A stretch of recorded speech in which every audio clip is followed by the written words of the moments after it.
Today, I'd like to continue our talk on agape love. And as we focus on 1 Corinthians 13, and I sure hope you've been reading this. In fact, we've read it over a few times in the last couple days because it's so important. But today, I just want to focus on really what love is or is not, because that's what St. Paul talks about here in 1 Corinthians 13. He really gives us a practical side of love, which I really appreciate because it can tell us exactly how love is to be seen and to be shown to one another. Remember I said yesterday that love is action oriented. It is not some emotional feeling that you get, and that's when you have love. But love is something that you make a choice to do every single day of your life. And that's what's so special about it. So let's talk a little bit about some of the things what love is. First of all, he reminds us that love is patient. That word patience can be translated. I know in the old King James Version, it talks about how it's long suffering.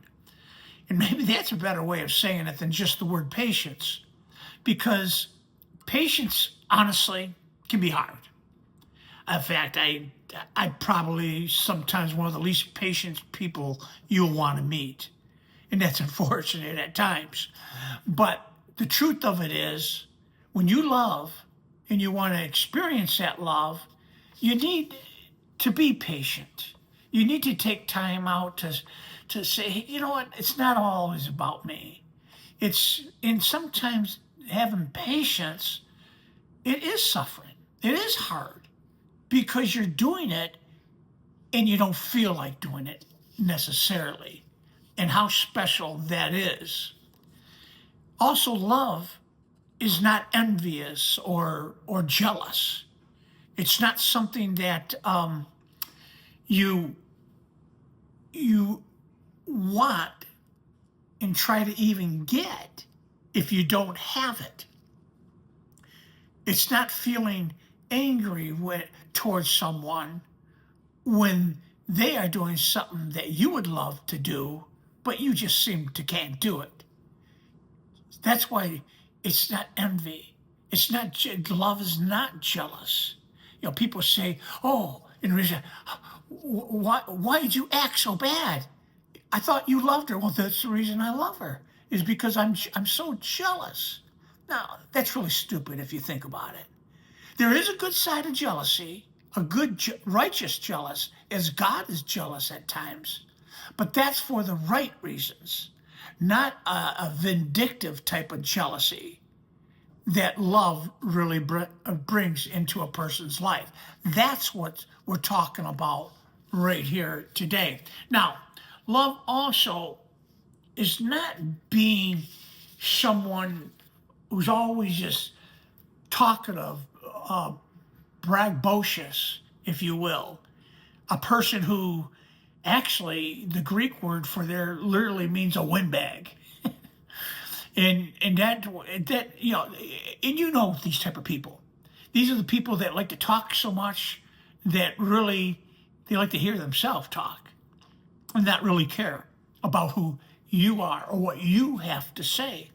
See, love is not, again, thinking of itself that way. You need time to stop, time to listen to others. What a beautiful way of showing love is when you take that time out and you keep your mouth shut, zip it up, as they say, and just listen. In fact, I go so far to say that I think what a lot of people are doing is that when they've got to talk so much, is that they are very insecure people. They really are. They're insecure, don't have confidence in themselves, maybe not even know who they are. And that's unfortunate, because true love says, I'm going to take my time and I'm going to listen to you, what your feelings are, what your thoughts are. And that's what Paul reminds us again, what love is. Because love is not also arrogant. It's not like you're the best and everyone else is less than you. That's arrogance. There's nothing wrong in being confident in yourself. We want confidence, but there's a difference in confidence and arrogance. Arrogance is self-centered. Confidence is believing in oneself and then being able to still show love with other people. And also, love is not rude. It's not rude at all. It's being sensitive to other people. And that's what really St. Paul is talking about here, is that treat people with love, respect, sensitivity. Show some of that emotion. Remember, even though I say love is not an emotion, that doesn't mean that our emotions are bad or wrong. We are emotional people. We just can't base love on emotion in and of itself.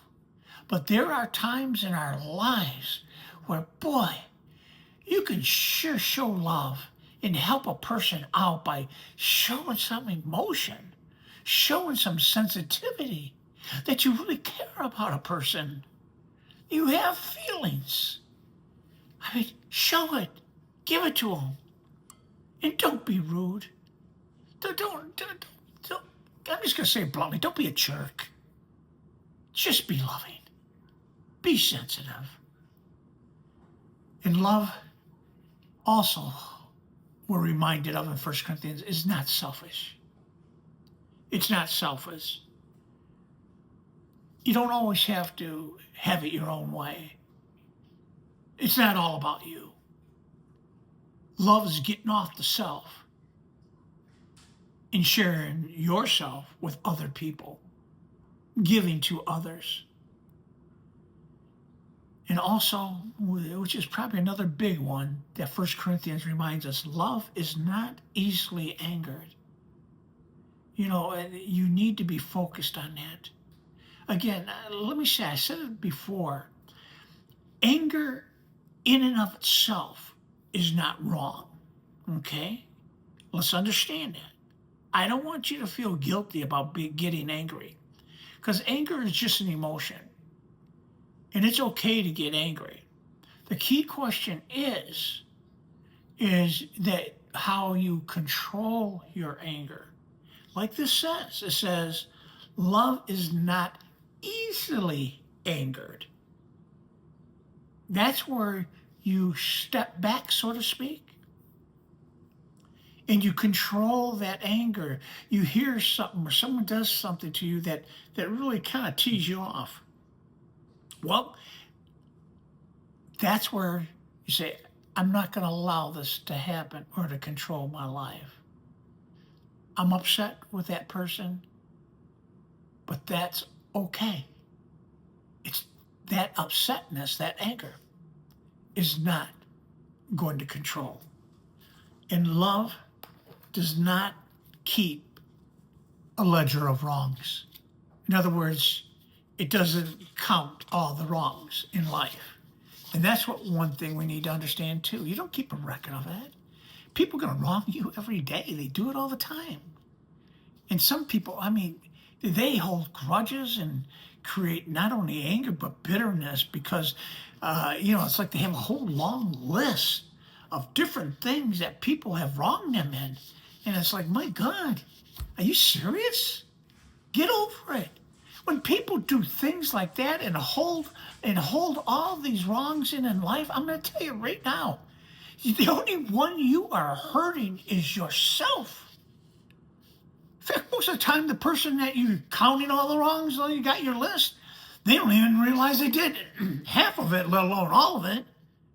And so you're holding the bitterness and the hurt, and you're only holding yourself back from being a very loving person. And that's what we need to understand. And understand that it only hurts us. And love also does not rejoice in evil, it says. Sometimes we have an innate ability or propensity to actually revel in other person's hurts and pains. Sometimes we think it's, it's either funny or they deserve it. Well, God reminds us that true love doesn't rejoice evil when someone's going through some bad times. We don't do it. We pick them up. We help them. And we give our all to them in any way that we possibly can. And what this love does also, it rejoices with the truth. When truth is told, we praise God. We accept it. When truth is revealed, we get excited about it. And we know that, maybe a wrong was made right. And love also bears all things. It covers it. The Greek word here means to cover something. In other words, it's like a blanket of snow over the ground, and it covers up. So love is an attitude of bearing another person's dirty laundry, if you will. Let's cover it up. Let's not rejoice in it. Let's not be thankful. Love believes in all things.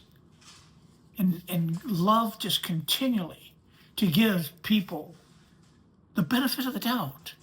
Don't always just tell people that they're wrong or think the worst of them, but believe in them and let's hope for the best. Which, in fact, that's really a key part of love too, isn't it? Love hopes all things. And that hope is having confidence in God, in God in all things. And that's what we need, is to have hope, have perseverance. That's what 1 Corinthians talks about too, is have that perseverance. And that we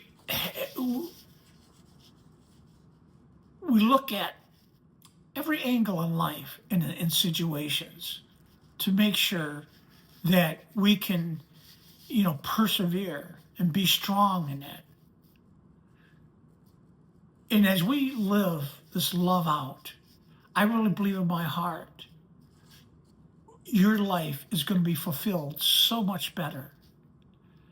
And that's what I'm here about in all these talks, is that I want you to experience that fulfilled life. And the way that you're going to experience it is living a life in true love, a love that only God gives, only God has modeled for us, as he gives us every day. He showed it in his son Jesus, where Jesus gave up. He lived a perfect life. He gave up his life on the cross for us so that we could have salvation with him now and forever. Now that's called love. That's an unconditional love. No strings attached. Why? Because God has mercy, God has grace, and that's a love that's undeserved. But it's a love that is yours today and to experience now and forever. So today, go out and show true love. Have a great day. If you like this video, hit the like button, and we'll see you tomorrow.